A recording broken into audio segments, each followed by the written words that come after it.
নবীরে চিনছে গো জংলার হরিণী। সুবহানাল্লাহ। মদিনার ঘটনা বলছি। শিকারী দুই পাহাড়ের মাঝখানে সুতার জাল ফিট করছে। জাল মাছ মারে না জাল দিয়া? না, পানির থেকে তো মাছ মারে জাল দিয়া। শিকারী দুই পাহাড়ের মাঝখানে সুতার জাল ফিট করছে হরিণ ধরার জন্য। সুতার জাল, কিতাবে লিখছে জাল ফিট করছে। গাছ গাছার মধ্যে লাঠি দিয়া বাইরেইতেছে, দাও ধাক্কা দিতেছে। হরিণ থাকলে দৌড় দিবে নিরিবিলি রাস্তা দিয়ে, এমনি তো সুতার জালে আটকা পড়ে যাবে। এভাবে লাঠি দিয়া বাইরেইতেছে বাবলা কাটার জংলার মধ্যে। এক হরিণী এই জংলার থেকে জীবন বাঁচানোর জন্য দৌড় দিয়ে সুতার জালের মধ্যে পেঁচ খায়া গেছে। শিকারী দৌড়ায় যাইয়া ভালো করে পেঁচাইয়া বিরাট বড় হরিণ কাঁধে করে আনা যায় না। কিতাব লেখে শেষরাইয়া আনতেছে। হরিণী তার বাসায় কান্দে আর ডাকে, শিকারী রে তোর পায়ে দড়ি রে শিকারী, আমারে ছাইরা দে, আমার ছোট্ট দুইটা বাচ্চা অনাহারে মারা যায়। এত কান্দে রে শিকারী, শোনে না। একটা গাছের গোড়ায় নিয়ে এই পেঁচানো হরিণ জাল সহ বাইদা শিকারী একটু দূরে চলে গেলে এই পথ দিয়ে আসতেছে রাহমাতাল লিল আলামিন। সকল প্রাণী দুঃখ আমার নবী বুঝতেন কিনা বলুন? শুধু এটাই শেষ নয়, নবীর জীবনী সাহাবীদেরকে নিয়ে নবী আলোচনায় বসলেন। এমন সময় একটা দোয়েল পাখি দৌড়ায়া এসে নবীর সামনে বসে গেছে। সাহাবীরা কে, হুজুর দোয়েল পাখি মানুষের কাছে, পাখি তো মানুষ দেখলে পালায়। রাসূল বলেন তার মনে কোনো দুঃখ আছে, তোমরা চুপ থাকো। একটু পরে আরেকটা বাজ পাখি পাশে বসে গেছে। হুজুর একটা বাজ পাখি আইছে, তারও কোনো দুঃখ আছে, তোমরা বসো। রাসূল জিগায়, দোয়েল পাখি কি দুঃখ তোমার?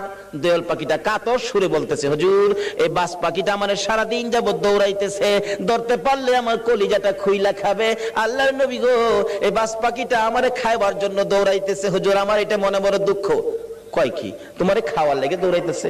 এই বাজ পাখি তুমি? হুজুর সন্ধ্যার সময় গাছের ডালে বইছি, পেটে খিদা, এই খিদা নিয়ে সারাদিন এটারে দৌড়াইতেছি, হুজুর ধরতাল্লে আমি খাই আমার কলিজাটা ঠান্ডা করুম হুজুর। রাসূল দেখে সমস্যা কাউর চেয়ে কাউর কম না।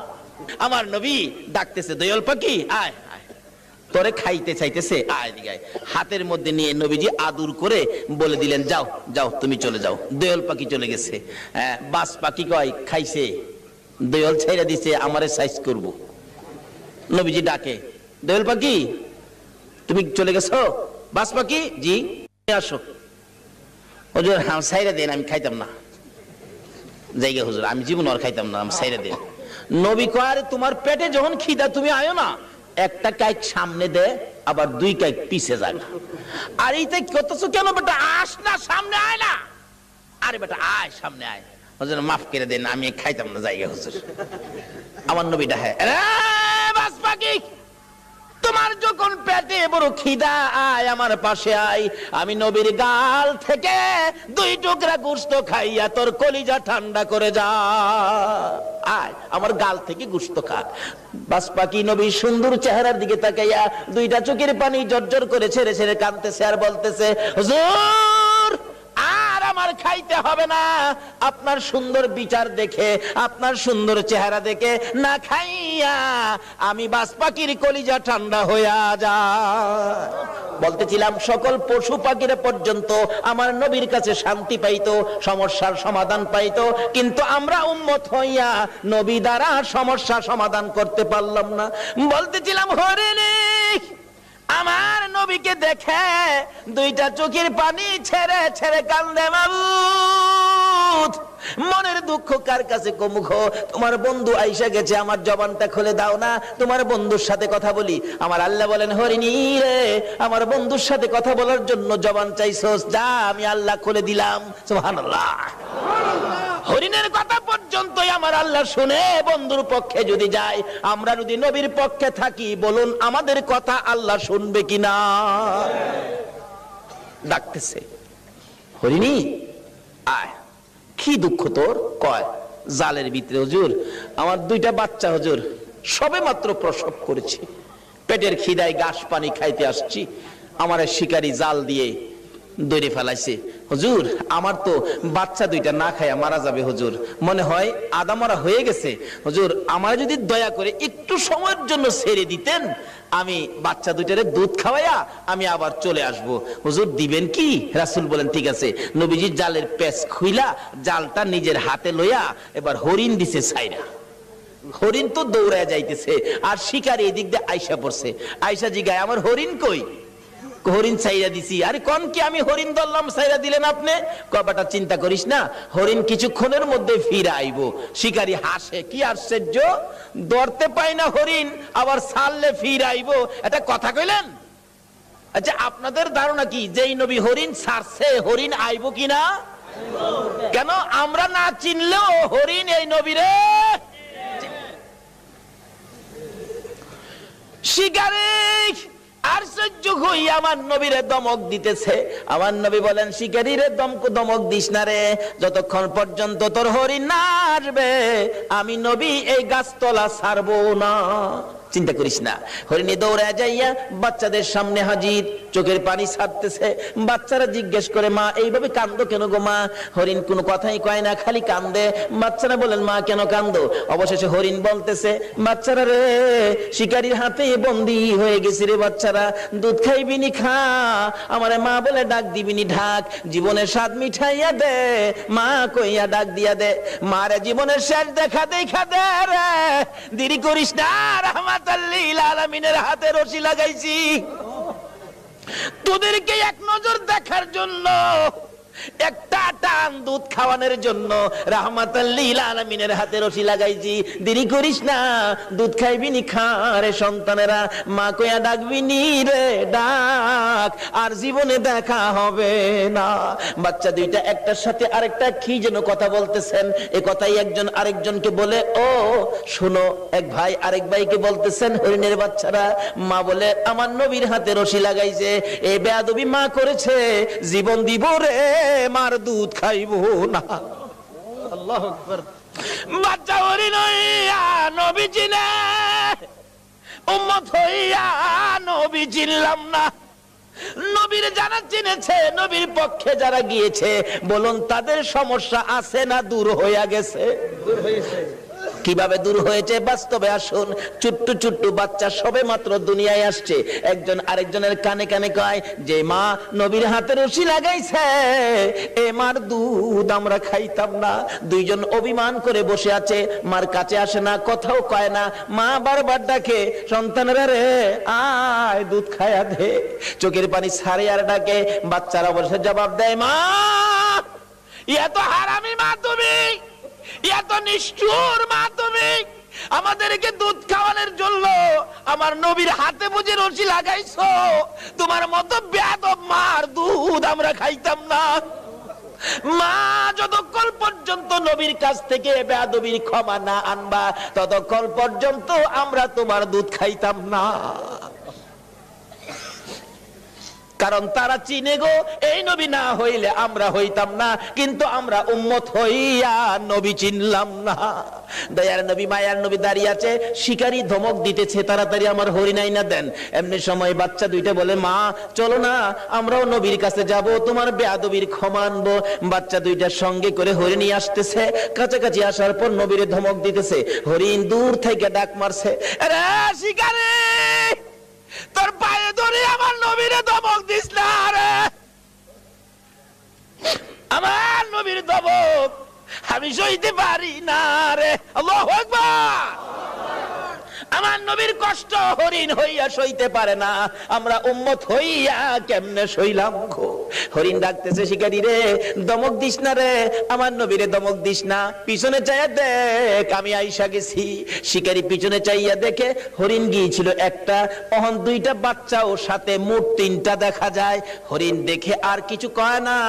বাচ্চা হরিণ দুইটা যখন নবীর সুন্দর চেহারা দেখা যায়, মায়ের আগে আগে বাচ্চা দুইটা যাইয়া আমার নবীর দুইটা পাও মুবারকে পড়ে গেছে। হুজুর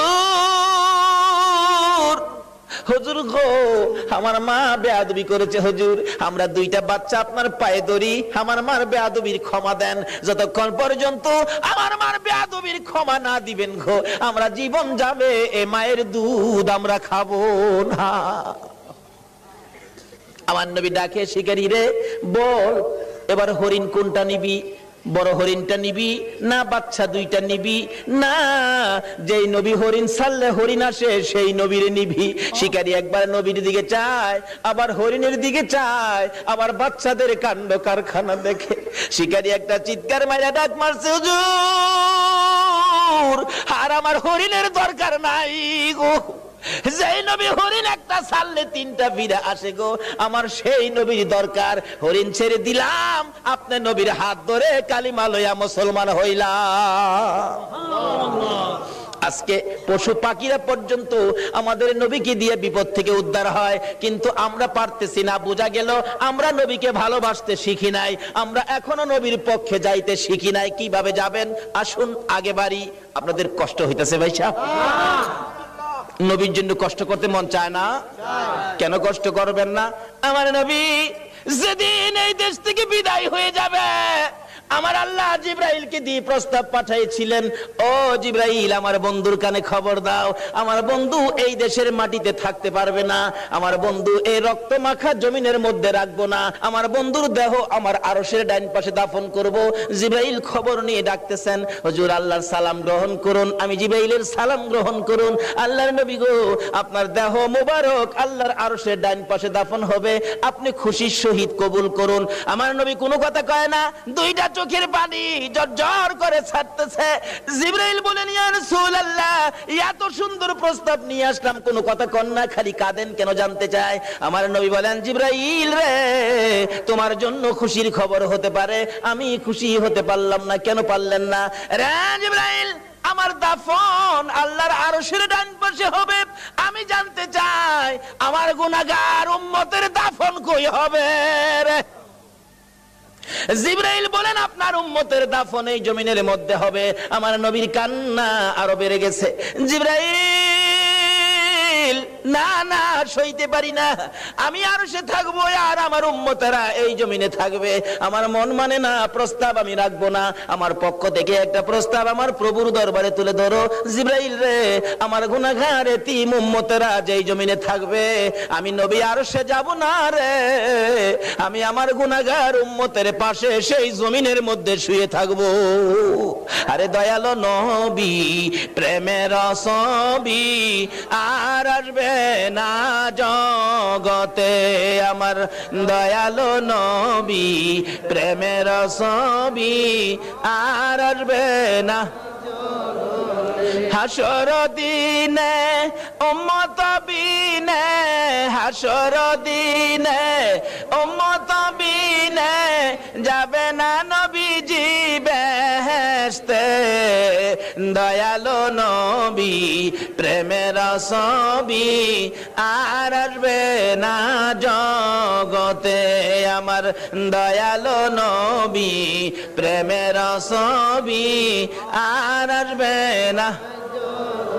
63 সাল জিন্দেগি কাটছে বলে উম্মতি, 63 সাল জিন্দেগি কাটছে বলে এখনো কান্দে শুয়ে মদিনাতে নবী, এখনো কান্দে শুয়ে মদিনাতে, দয়ালো নবী প্রেমের ছবি আর আসবে না জগতে, আমার দয়ালো নবী প্রেমের ছবি আর আসবে না।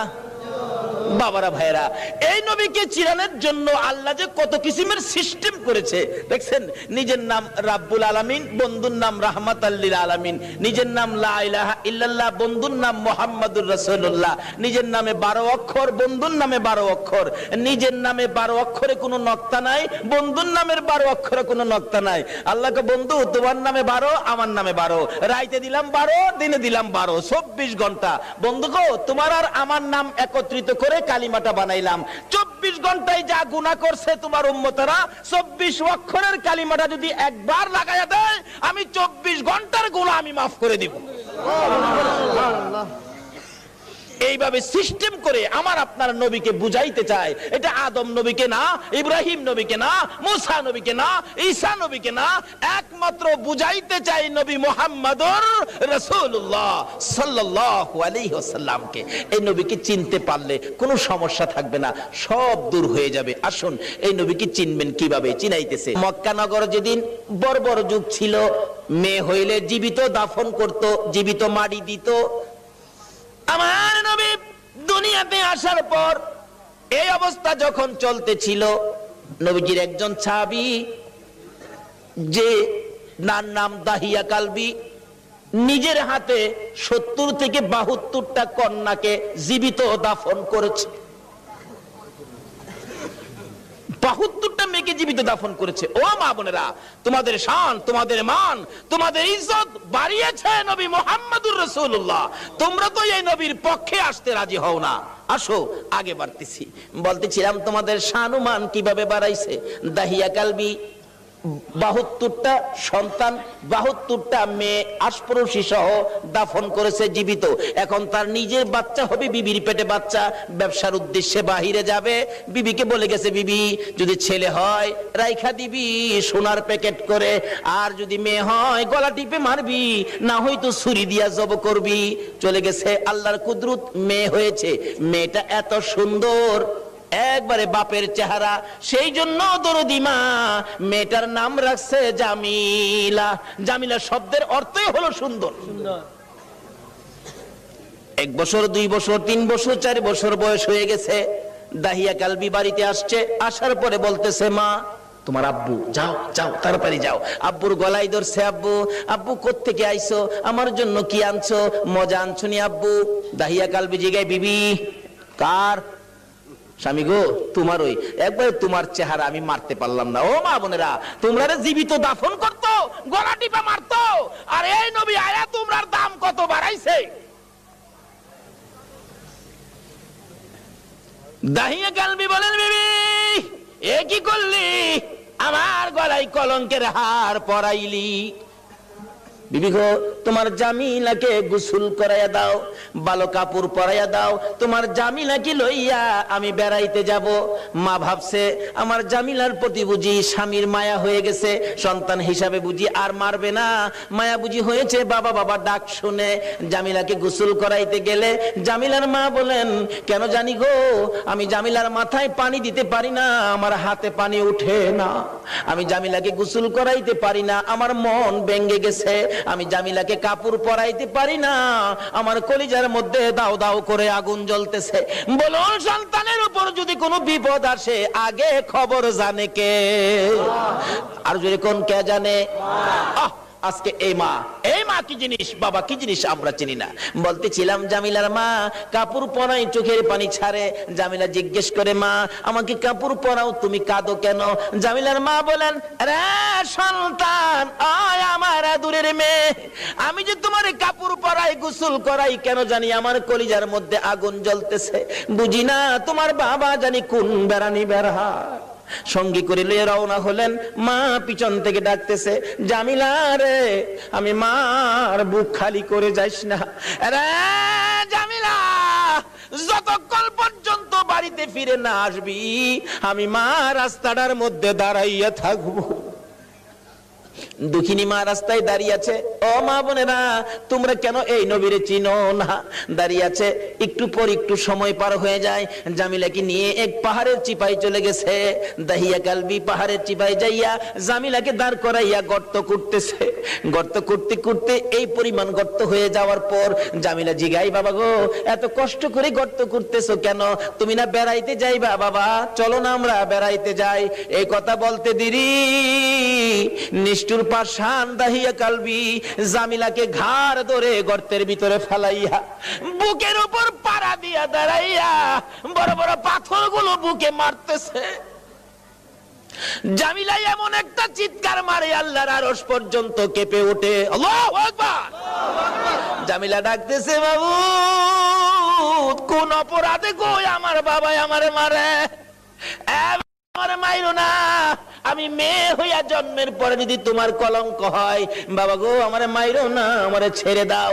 আমি জামিলা এমন একটা দেশে চলে যাব যেখানের মানুষ দাহিয়া কালবি চিনে না। নিষ্ঠুর পাষাণ পিতা মানলো না, বুকের উপর পাড়া দিয়ে পাথরগুলি দিচ্ছে। একটু পরে পরে মেয়েটা ডাকে, বাবা গো আমারে মাইরো না। শেষ নিঃশ্বাসটা যখন বাহির হয়ে যায়, বালু দিলেন, পাথর দিলেন, পাথর ফাইটা বালু ফাইটা শব্দটা বাহির হয়, বাবা গো আমারে মাইরো না। শেষ নিঃশ্বাস ত্যাগ করে বিদায় হয়ে গেলে দাহিয়া কালবি বলেন, আমি যত দূর যাই আমার কানের মধ্যে আওয়াজ আসে, সন্তান আমারে ডাকতেছে, বাবা গো আমারে মাইরো না। মনটা মানতেছে না, কি করলাম, এত সুন্দর করে আমারে বাবা কইয়া ডাকতো। দৌড়া বিবির কাছে গিয়ে কাঁদতেছে, বিবি গো, ও বিবি আমার জামিলা কই গো বিবি। বিবি কান্দে, স্বামী আমার কলিজাটা কেন জানি ধাউ ধাউ করে আগুন জ্বলতেছে। বিবি গো আমি তো তোর জামিলা রে জীবিত দাফন করে আসছি। বিবি কান্দে, স্বামী কি করলা? একটা দৌড় মারছে আমার নবীজির দরবারে, ইয়া রাসূলুল্লাহ আমি দাহিয়া কালবি অপরাধী আপনার কাছে আসছি। কি করেছো হুজুর? আমি 70 থেকে 72টা মেয়ে জীবিত কবর দিয়েছি, কিন্তু শেষ মেয়েটা আমার নিজের মেয়েটা ছিল, এত সুন্দর চেহারা ছিল।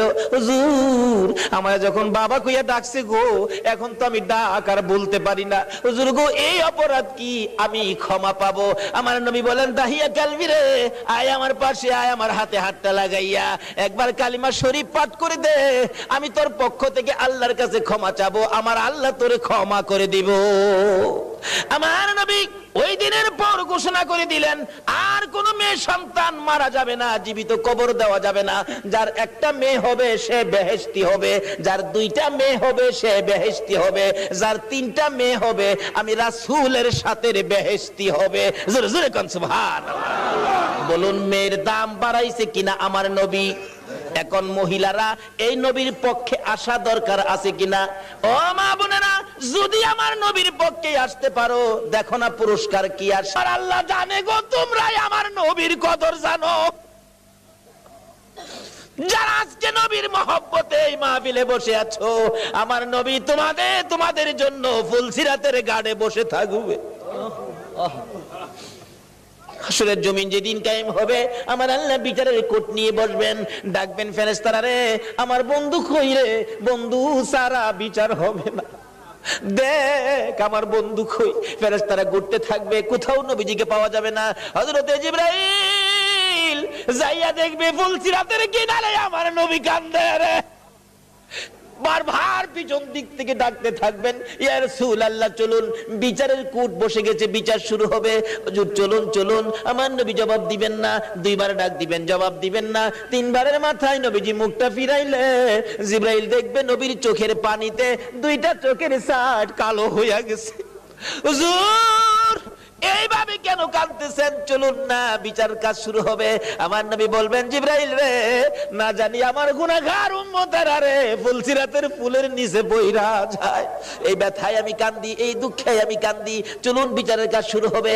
আমার নবী আল্লাহর আরশের সেজদায় নিচে যায়, সেজদায় পড়ে যাবে। আমার আল্লাহ ডাকবে, বন্ধু গো আর এইভাবে কান্দো না, কথা দিলাম তোমার একটা উম্মত আমি আল্লাহ জাহান্নামে দিব না। নারে তাকবীর, আল্লাহ নারে রিসালাত, ইয়া রাসূলুল্লাহ, নারে গাউসিয়া, জশ্নে ঈদ মিলাদ নবী জিন্দাবাদ, হায়াতুন নবী জিন্দাবাদ, জিন্দা নবী জিন্দাবাদ। মাশাআল্লাহ। বলতেছিলাম আমার নবী আরশের নিচে সিজদায় পড়ে গেলে আমার আল্লাহ কথা দিবেন, বন্ধু গো তোমার কান্না আর সহ্য হয় না, কথা দিলাম তোমার উম্মত আমি জাহান্নামে দেব না। আমার নবী মাথা উঠাইয়া চোখের পানি এগুলো ঝরতে থাকবে, 2টা হাত এইভাবে বাড়াবে, মাবুদ গো আমার উম্মত যদি জাহান্নামে না দাও, আমার উম্মতের গুনার খাতাগুলো আমি নবীর হাতে দিয়া দাও। আমার আল্লাহ বলবেন, বন্ধু গুনার খাতা তোমার কাছে দিব কেন? মাউত এই কোটি কোটি মানুষের সামনে আমার উম্মতের গুনার খবর যেন অন্য নবীরা জানতে না পারে, সেই জন্য আমার হাতে দিয়ে দাও। আমার আল্লাহ বলবেন, বন্ধু তোমার হাতে দিব না, অন্য নবী রাসূল জানবে না, অন্য নবী রাসূলের উম্মতেরা অন্য নবী রাসূল জানবে দূরের কথা, তোমার উম্মতের গুনার খবর তোমারেও জানাবো না, আমি আল্লাহ সব মাফ করে দিব।